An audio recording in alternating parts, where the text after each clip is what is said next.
Bom dia, boa tarde, boa noite. Para mim é boa noite. Tô fazendo esse vídeo agora de noite. Vocês podem ver aqui atrás está escuro, ó. Quero desejar um, um bom vídeo aí para vocês que vão acompanhar. Participe, comentem lá embaixo, depois dê um like. Você ajuda a crescer o canal e o YouTube recomenda o canal para outras pessoas, para a gente divulgar essa leitura, né? Muitos não têm esse livro e eu acho que é interessante a gente conhecer. Nunca é demais a gente saber a palavra, conhecer a palavra, né, do nosso Altíssimo. Bom, eu não comento muito nos vídeos, mas vou falar aqui, acho que não, isso não vai implicar em nada no vídeo, né? O nosso Salvador, que vocês conhecem, alguns, eu creio que não são todos que estão aqui no vídeo, conhecem por Yahushua, né? Vocês conhecem por Jesus, né? Mas o nome dele em hebraico é Yahushua. E o nosso Deus, se alguma hora eu falar durante o vídeo, né? Vocês conhecem por Deus, mas o nome dele, ele tem um nome, é Yahu.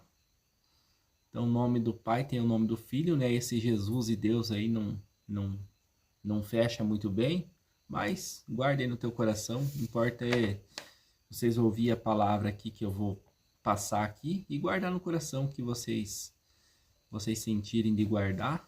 E apenas uma leitura, não estou pregando, não sou um pastor, nada. E vamos dar continuidade então agora na parte 7, a partir do capítulo 60, a gente vai ler até o 70 agora daí. Continuando então, a sétima água escura. No último vídeo a gente fez a leitura das águas, paramos na sexta água, agora vai continuar a sétima água escura, continuando a leitura. Apocalipse de Baruch, capítulo 61, ok? Aliás, espera aí, é capítulo 60, me desculpa, tá? Eu li até o 59, a gente vai continuar, é a sexta água, não é a sétima ainda, tá? Então, capítulo 60, sexta água, até o 70, vou estar fazendo a leitura aí, tá? A sexta água clara. A sexta água clara que viste é o tempo de Davi e o nascimento de Salomão. Naquele tempo foi edificado Sião, inaugurado o templo, derramado o sangue de muitos povos infiéis, e muitos foram os sacrifícios oferecidos na consagração do templo. Reinava então o bem-estar e a paz. Ouvia-se muita sabedoria na comunidade, e o dom do entendimento era enaltecido. As festas sagradas eram celebradas com grande alegria e satisfação. A justiça dos príncipes era sem falsidade, e a retidão, segundo os mandamentos do Todo-Poderoso, era efetivamente praticada.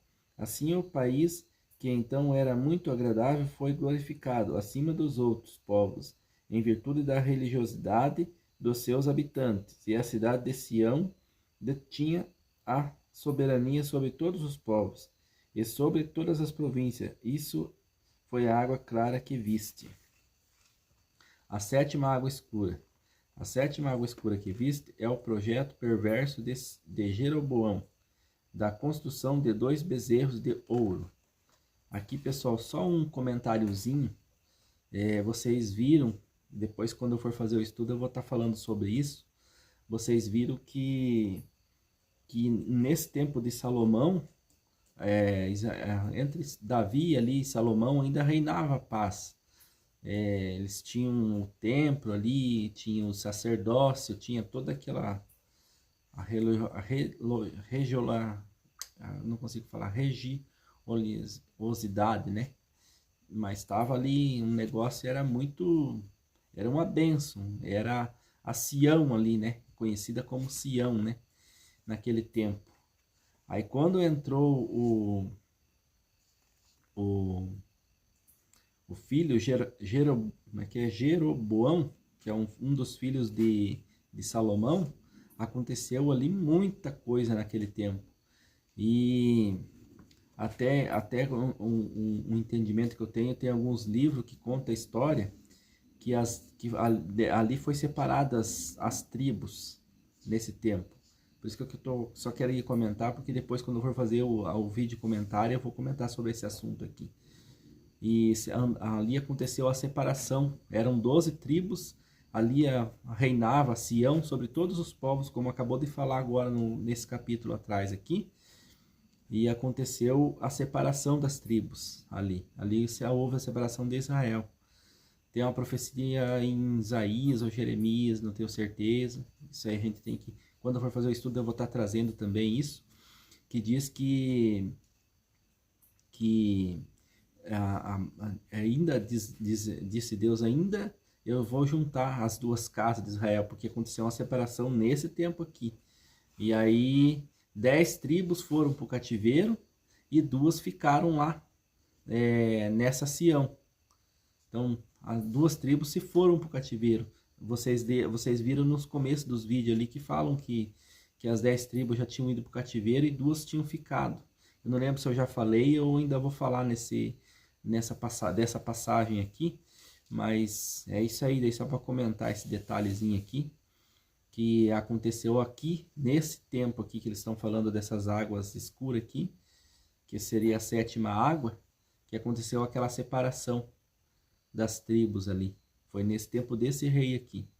Porque ele entrou foi um rei perverso e cometeu muita coisa errada. E aí Deus começou o castigo ali. Ele manteve as 2 tribos porque eram as 2 tribos do sacerdócio. Benjamim e Judá. Por isso que eles ficaram lá em Sião. E depois receberam o castigo também e foram levados para a Babilônia também. Tá bom? Só para vocês entenderem o que estava acontecendo aqui. Viste o projeto perverso de Jeroboão, da construção de 2 bezerros de ouro, e os atos sacrilégios dos reis que lhe sucederam, a excomunhão de Isabel e a adoração dos falsos deuses que naquela época eram cultuados em Israel, e a contenção das chuvas, as privações da fome, e de tal sorte que as próprias mulheres devoraram o fruto do seu ventre. O tempo da deportação que atingiu 9 meia tribos, porque viviam em muitos pecados. Tá aí então, né? Só para vocês verem, 9 meia tribo. Aí eu falei as 10 tribos, são essas tribos aqui que foram deportadas por causa do pecado. Foram levadas a cativo. Assim veio o rei dos assírios, Salmanassar, e levou os prisioneiros, e muitas coisas poderiam ser ditas também dos povos pagãos, dos muitos delitos e violência por eles sempre praticados, e nunca se comportaram com retidão. Isso é a 7ª água escura que viste. A 8ª água clara que viste é a retidão e a probidade do rei de Judá, Ezequias, e a benevolência divina com que foi agraciada. Eis que Sanaqueribe, cheio de raiva, planejou aniquilá-lo, e, arrebatado pela cólera, procurou arruiná-lo, fazendo aliança com as muitas nações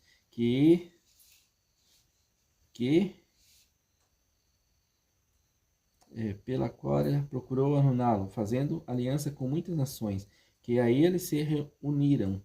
O rei Ezequias teve conhecimento dos planos do rei dos assírios, da sua intenção de atacá-lo e de levá-lo prisioneiro, e de exterminar o seu povo, composto das 2 meias tribos que restaram. Tensionava, além disso, arrasar a própria Sião. Ezequias, apoiado em suas boas obras, pôs a sua esperança nos méritos da retidão. Dirigiu-se então ao Todo-Poderoso: Vê, Senhor, Senaqueribe já está às portas para nos arruinar, e ele se levantará com arrogância para aniquilar Sião. E o Todo-Poderoso ouviu a sua voz, pois Ezequias era homem muito prudente, e depositava esperanças na sua oração.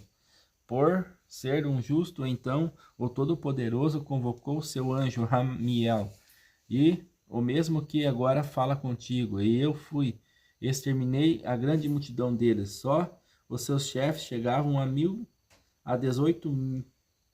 185 mil, e cada um deles tinha um número determinado de comandados. Queimei seus corpos, mas deixei intactos suas armas e seus instrumentos, para que os prodígios do Todo-Poderoso ficassem mais ainda em evidência, e para que no mundo inteiro se falasse do seu nome. Dessa forma Sião foi salva, Jerusalém libertada, Israel livrado dos seus temores. Rejubilavam-se todos os que estavam na terra santa. O nome do Senhor era louvado e pronunciado por todos. Aqui outro detalhezinho. O nome que a gente tanto fala, naquele tempo era pronunciado.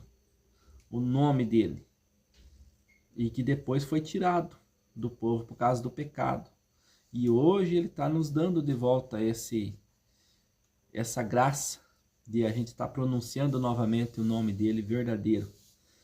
Poder adorar pelo nome.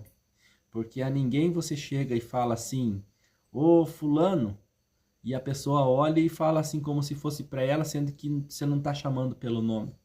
Quando você chama o fulano pelo nome, a pessoa vai olhar e vai conversar com você.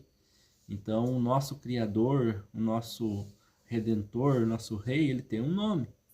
E se você não chamar ele pelo nome, ele não vai olhar e vai atender você. Outros vão atender, não quem você está chamando. Porque se você não está chamando pelo nome, como é que ele vai te atender? Por isso que tem aquela passagem que diz que ele colocou os bodes de um lado, as ovelhas do outro, e para as ovelhas disse, vinde a mim, benditos do meu Pai. Mas para os bodes ele falou que eles iam ser lançados no fogo, onde ia haver a choro e ranger de dente. E daí, eu não lembro se é nessa mesma passagem que eles reclamam, porque, Senhor, como que nós, né, nós sempre, por que nós estamos assim, né, nós sempre chamávamos tu pelo nome e tal, e daí ele fala assim que não conhecia eles, porque eles não sabiam, eles falavam, mas não era o nome, eles nunca chamaram pelo nome verdadeiro. Eles chamavam pelo nome que se pronunciava falso. Então outros estavam atendendo, não ele. Entendeu? Passagem interessante aqui. Eu tenho que preparar, eu vou preparar bem esse estudo aqui depois, para vocês entenderem. Vou buscar lá na Bíblia, quando nós for fazer o estudo, para vocês verem que tem sentido essa palavra daí. Entendeu? Sobre essa história do nome. Então aqui ó, o nome do Senhor era louvado e pronunciado por todos. É interessante, aqui está dizendo, né, a importância de você falar o nome. Isso é a água clara que viste, a nova água escura. A nona água, aliás, a nona água escura, tá? A nona água, 63, capítulo 63. A nona água escura que viste é toda a maldade que ocorreu nos dias de Manassés, filho de Ezequias. Ele portou-se de modo infame, mandava executar os piedosos, distorcia o direito, derramava o sangue inocente e violentava mulheres honradas, derrubava os altares, abolia as oferendas do sacrifício, expulsou os sacerdotes para que não mais servissem ao templo e mandou fazer umas estátuas de 5 faces. Credo.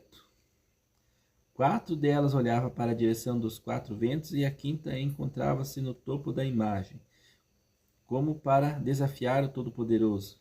Então o Todo-Poderoso encheu-se de cólera. Sião devia ser completamente destruída, e isso aconteceu nos vossos dias. Está aqui a sentença que aconteceu a Sião. A sentença recaiu também sobre as 2,5 tribos, devendo elas também ser arrastadas ao cativeiro, como tu ouviste. A maldade de Manassés foi tão grande que a majestade do Altíssimo afastou-se do templo. Por isso Manassés foi, nesse tempo, por todos reconhecido como um celerado. E o seu destino final seria o fogo. Todavia, quando sua oração encontrou ouvidos junto ao Altíssimo, foi-lhe finalmente concedido um sinal de prodígio, pois no momento em que ia ser lançado no interior do cavalo de bronze, esse derreteu-se, levou uma vida iníqua, e não era digno desse prodígio, mas por esse sinal ele devia finalmente reconhecer por obra de quem se lhe iam infligidos sofrimentos, aqueles que podem conceder o bem, pode também castigar. Capítulo 64, Manassés. Assim Manassés comportou-se insensatamente, julgando que o Altíssimo, o seu tempo, não exercia sua vingança. Isso foi a nona água escura que viste. Capítulo 65. A 10ª água clara. A 10ª água clara que viste é a pureza e a retidão da vida de Josias, senhor de Judá. Unicamente ele, naquele tempo, era de todo o coração e de toda a sua alma, submisso ao Todo-Poderoso. Ele expurgou o país dos ídolos, consagrou de novo todos os utensílios sagrados e restituiu o altar, as oferendas, elevou o poder sagrado, exaltou o justo e honrou prudentemente todos os sábios. Restabeleceu os sacerdotes no serviço, expulsou do país os bruxos feiticeiros, bem como os conjuros de morte. Não apenas exterminou os ímpios que ainda sobreviviam, como mandou também que fossem retirados das suas sepulturas os ossos dos mortos, para serem queimados, restituiu as festas e os shabates e as oferendas sagradas, fez lançar ao fogo os impuros, os videntes, os impostores que o povo corrompiam, e todos eles entregou às chamas, e aos que naquele tempo ainda eram seus adeptos, mandou arremessar no vale de Cedron, e sobre eles fez acumular pedras. O seu zelo pelo Todo-Poderoso era do íntimo da sua alma. Ele, naquele tempo, apegou-se firmemente à lei, não deixando ninguém incircunciso, e não permitindo pelo tempo que viveu que ninguém em todo o país deixasse de praticar a religião. Assim ele se tornou merecedor da recompensa perene e de honra sempre renovada junto ao Todo-Poderoso, como acontecerá a muitos nos últimos dias, para ele bem como para todos aqueles que se lhe comparam, foram preparados e criadosos esplendores da glória, como anteriormente foi te revelado. Essa foi a água clara que viste. A 11ª água escura. A 11ª água, capítulo 66. A 11ª água escura que viste é a desgraça que presentemente atinge Sião. Pensas por acaso que não se entristece os anjos diante do Todo-Poderoso pelo abandono de Sião? E por verem os gentios no seu próprio coração se vangloriando e as hordas inimigas proclamarem diante dos seus ídolos: aquela que por tanto tempo pisava está agora esmagada, aquela que subjugava está agora subjugada. Pensas que o Altíssimo se alegra com isso? E que com isso o seu nome é altamente glorificado? Só um detalhezinho aqui interessante para vocês verem a importância do nome para o nosso Criador. Ali, quando ele esmagava Sião, eu achei legal essa passagem aqui, ó, para vocês verem. Quando ele estava esmagando Sião, ali ele também estava esmagando o nome dele. E isso não agradava a ele de forma alguma, porque ele gosta de ser louvado. Porque ele é o nosso Criador, nós somos criatura dele, né? E ele gosta de ser louvado, ele gosta das honras. E ali ele teve que castigar o povo por causa do pecado. Assim como um pai muitas vezes tem que castigar o seu filho, né? Ali ele está castigando o povo dele, né? Como um pai dando a vara para o filho para poder dar entendimento para o filho do que está ocorrendo. Então ele se entristeceu muito naquele tempo. E o nome dele também foi esquecido, foi tirado daquele povo, daquela nação. Por isso que hoje vocês conhecem esse nome, que ele foi um nome paganizado. Esse nome que vocês conhecem. Não vou nem falar o nome aqui, porque quem já sabe, já entende o que eu estou falando. E agora nós estamos recebendo essa revelação novamente do nome.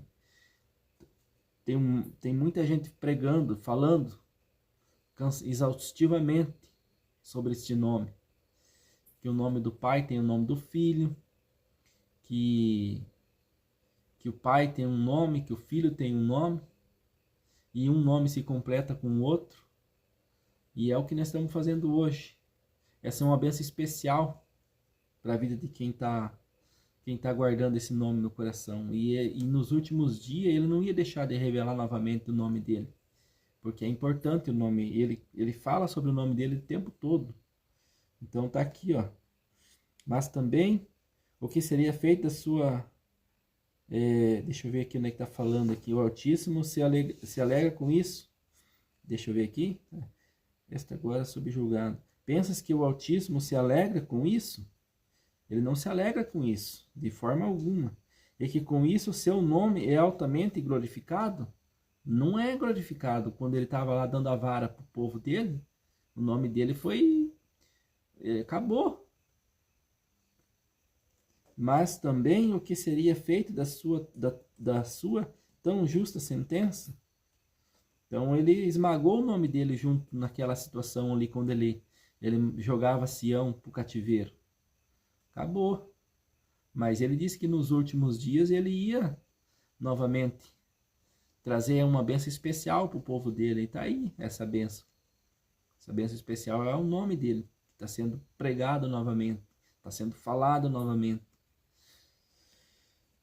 O tormento atingirá igualmente aqueles que estão dispersos entre os povos, e aqueles que em cada país vivem na vergonha. Quanto mais Sião estiver abandonada e Jerusalém devastada, tanto mais florescem os ídolos na cidade dos gentios. E, aqui ó, vocês que acham que são gentios, estão idolatrando ídolos. Porque a Sião foi misturada no meio dos povos. Perdeu. Por que tanto os gentios como os descendentes de Israel hoje falam o mesmo nome? Glorificam o mesmo nome em templos e aí por diante.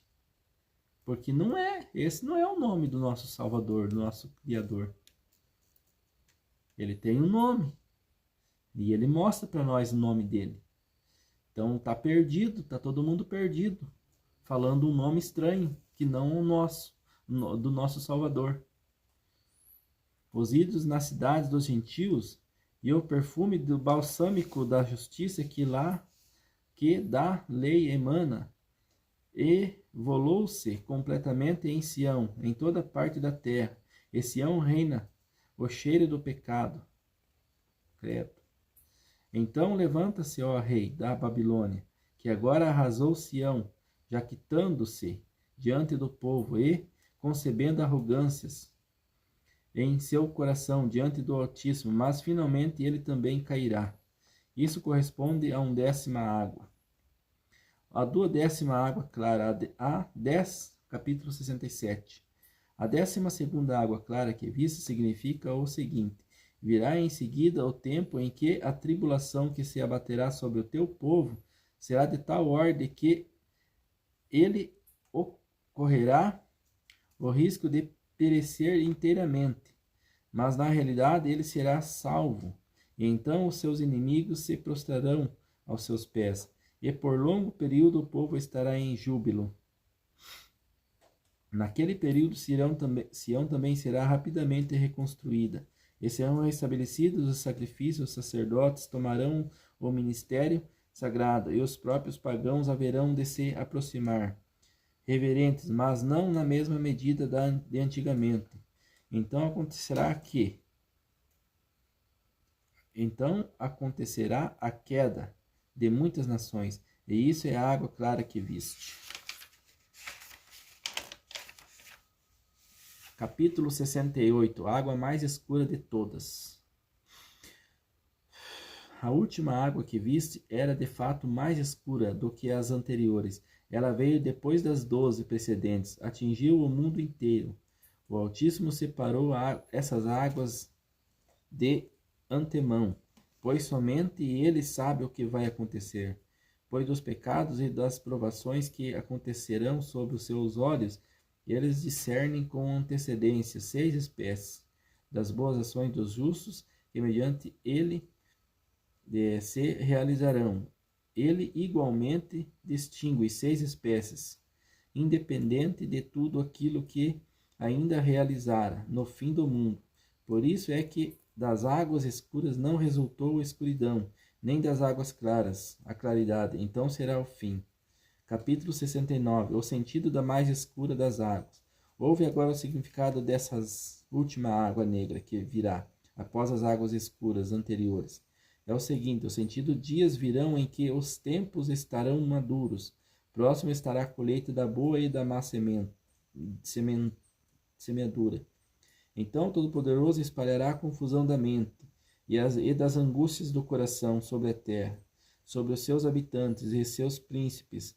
Então eles se odiarão mutuamente e armar-se-ão uns contra os outros para a guerra. Os que estiverem interiormente intrometer-se-ão com os próceres, e os instigos considerar-se-ão iguais aos potentados.